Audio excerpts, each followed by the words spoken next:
नमस्कार दोस्तों, स्वागत है आपका हमारे चैनल रणनीति पे। दोस्तों, क्या आप जानते हैं कि महज 24 घंटे पहले सऊदी अरब और पाकिस्तान ने एक ऐसा डिफेंस डील किया है जो भारत के लिए गंभीर चिंता का कारण बन सकती है। दोस्तों, इस समझौते का सबसे खतरनाक पहलू यह है कि इसमें साफ तौर पर लिखा गया है, अगर सऊदी अरब पर हमला होता है तो उसे पाकिस्तान पर हमला माना जाएगा, और अगर पाकिस्तान पर हमला होता है तो उसे सऊदी अरब पर हमला समझा जाएगा। यानी एक पर संकट आया तो दूसरा बिना देरी किए उसकी मदद के लिए खड़ा होगा। दोस्तों, वीडियो में आगे बढ़ने से पहले अगर आप भी डिफेंस न्यूज और जियो पॉलिटिक्स में इंटरेस्ट रखते हैं तो प्लीज चैनल को सब्सक्राइब कर लीजिए और बेल आइकन भी दबा दीजिए। तो अब सवाल ये उठता है कि इसका भारत पर क्या असर होगा। तो सबसे पहले समझना जरूरी है कि पाकिस्तान एक परमाणु शक्ति संपन्न देश है, जबकि सऊदी अरब दुनिया का सबसे बड़ा ऑयल एक्सपोर्टर है। ऐसे में इन दोनों देशों का गठबंधन, यानी एक तरफ परमाणु ताकत और दूसरी तरफ असीमित पैसा, एक बेहद खतरनाक कॉम्बिनेशन बन जाता है।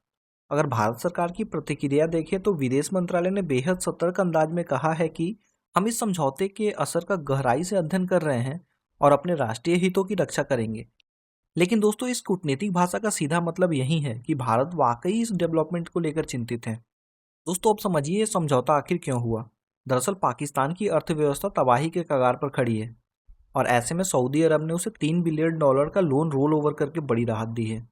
इसका सीधा मतलब यह है कि पाकिस्तान अब सऊदी अरब की आर्थिक पकड़ में आ चुका है और एक तरह से उसका आर्थिक गुलाम बन गया है। लेकिन असली और सबसे बड़ा सवाल यही है, क्या इस समझौते का मतलब यह है कि अगर भारत और पाकिस्तान के बीच वॉर होता है तो सऊदी अरब भी सीधे पाकिस्तान की तरफ से मैदान में उतर जाएगा।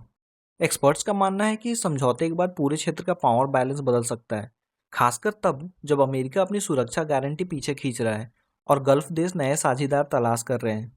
भारत के लिए सबसे बड़ी चिंता यह है कि सऊदी अरब से उसके रिश्ते हमेशा से मजबूत और करीबी रहे हैं, लेकिन अब वहीं सऊदी अरब पाकिस्तान के साथ भी इतना गहरा रिश्ता बना रहा है, तो क्या इसे भारत के खिलाफ कदम माना जाए। दिलचस्प बात यह है कि सऊदी अधिकारियों ने खुद कहा है कि भारत के साथ उनके संबंध पहले से भी ज्यादा मजबूत हैं और वो इन्हें और भी आगे बढ़ाना चाहते हैं। लेकिन सवाल यही है कि क्या एक साथ दो नाव पर सवारी करना वाकई इतना आसान है।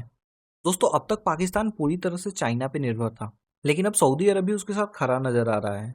यानी भारत को दो सबसे बड़े प्रतिद्वंदी अब और भी ताकतवर हो गए हैं। दोस्तों, अब एक सिनेरियो सोचिए जो आपकी आंखें खोल देगा। हाल ही में ऑपरेशन सिंदूर के दौरान भारत और पाकिस्तान के बीच झड़प हुई थी। अगर यह डील ऑपरेशन सिंदूर के पहले हुई होती तो सऊदी अरब को चाहे अनचाहे इस संघर्ष में कूदना पड़ता। नतीजा यह होता कि पाकिस्तान, जो उस वक्त सीज फायर के लिए गुहार लगा रहा था, उल्टा जंग को और आगे बढ़ाता और सऊदी अरब से और आर्थिक मदद लेके वॉर को एस्केलेट कर देता। लेकिन दोस्तों, अभी रुकिए, अब समझाते हैं कि ये डील सऊदी अरब के लिए इतनी फायदेमंद क्यों है। दरअसल सऊदी अरब का सबसे बड़ा दुश्मन ईरान है, और ईरान के पास भी न्यूक्लियर प्रोग्राम है, और कहीं ना कहीं सऊदी अरब को भी पता है ईरान ने न्यूक्लियर बॉम्ब बना लिए हैं। ऐसे में अगर सऊदी अरब को पाकिस्तान का न्यूक्लियर अम्ब्रेला मिल जाता है तो वो सीधे ईरान को संतुलित करने या धमकाने की स्थिति में आ सकता है। और सिर्फ ईरान ही नहीं, यमन के हूती विद्रोही भी ईरान के समर्थन में लगातार सऊदी अरब पे हमले कर रहे हैं। पाकिस्तान की सैन्य ताकत अगर साथ जुड़ती है तो सऊदी अरब के पास इन सब खतरों से निपटने के लिए और ज़्यादा पावर होगा। यानी साफ है कि सऊदी अरब ने इस एक डील से 3 फायदे हासिल किए हैं। पहला, ईरान को कंट्रोल में रखना। दूसरा, यमन की समस्या से निपटना। और तीसरा, मिडिल ईस्ट में अपनी पकड़ और भी मजबूत करना। आपको क्या लगता है, क्या भारत को अपनी रक्षा नीति में बड़े बदलाव करने होंगे, या सिर्फ यह एक कागजी समझौता है जिसका कोई भी असर नहीं होगा। अगर आपको यह वीडियो अच्छा लगा तो लाइक करके चैनल को सब्सक्राइब जरूर कर दीजिएगा।